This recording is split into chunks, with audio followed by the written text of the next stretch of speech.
Action. Telugu Desam party YSR Congress party రెండు పార్టీలకు పడదు. ఒకరంటే ఒకరికి రాజకీయంగా శత్రువులైన వాళ్ళని చూసే కోణం మాత్రం బద్ద శత్రువులుగానే మనం చూస్తాం. ఇది ఎంత నిజమంటే ఇప్పుడు నేను చెప్పేది వింటే మీరే ఆలోచిస్తారు. ఒకప్పుడు YS Rajasekhara Reddy, Chandrababu Naidu close friends అని మనందరికీ తెలిసిందే. ఇద్దరు కలిసి ఒకే పార్టీలో పనిచేసిన రోజులు కూడా ఉన్నాయి. అలాగే వైసీపీకి చెందిన జగన్ బాలకృష్ణకి వీర అభిమానాన్ని మీకు తెలుసా? ఇది నిజం. జగన్ బాలకృష్ణకి పిచ్చి ఫ్యాన్. ఎంత ఫ్యాన్ అంటే ఒకప్పుడు నందమూరి అభిమాన సంఘానికి ప్రెసిడెంట్ గా పనిచేశాడు వైఎస్ జగన్.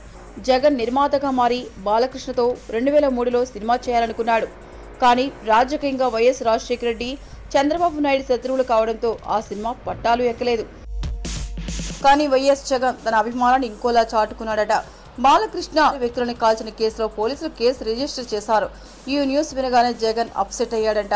అవి వైఎస్ రాజశేఖర్ ముఖ్యమంత్రిగా ఉన్న రోజులవి. అయితే ఈ కేసుల నుండి బాలకృష్ణను సేఫ్ గా బయటికి తీసుకొచ్చాడని టాక్ ఉంది. బాలకృష్ణ ఎప్పుడు అసెంబ్లీలో ఉన్నా సరే జగన్ బాలయ్యను పొగిడేస్తున్నాడు.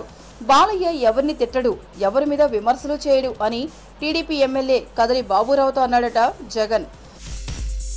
బాలయ్య జగన్ మధ్య ఉన్న ఈ అభిమాన బంధం నిజమని ఇంతకన్నా సాక్ష్యం అవసరం లేదు. భవిష్యత్తులో అయినా సరే జగన్ బాలయ్యతో సినిమా తీస్తాడని ఆశిద్దాం. మీకు ఈ వీడియో నచ్చితే ఒక లైక్ కొట్టండి, లేకపోతే కామెంట్ చేయండి. బట్ సబ్స్క్రైబ్ చేయడం మర్చిపోకండి.